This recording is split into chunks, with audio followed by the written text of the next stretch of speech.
First of all, click on sample colors, select the black one. Now go to titles, select any of the random title you want, place it above the black, extend it to the length of it, go to advanced,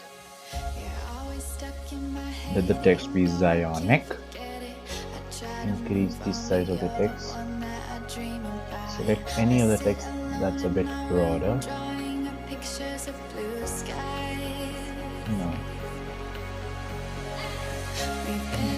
This. Yeah, this is absolutely fine. Go to animation, select on evaporate, increase the size of the animation,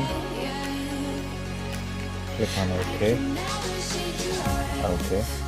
go to effect, select filters, select shake, click on extreme, now go to distortion, select any of the effect you want. I'll select this one.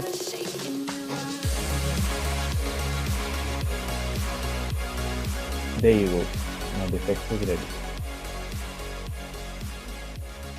Now you can export the file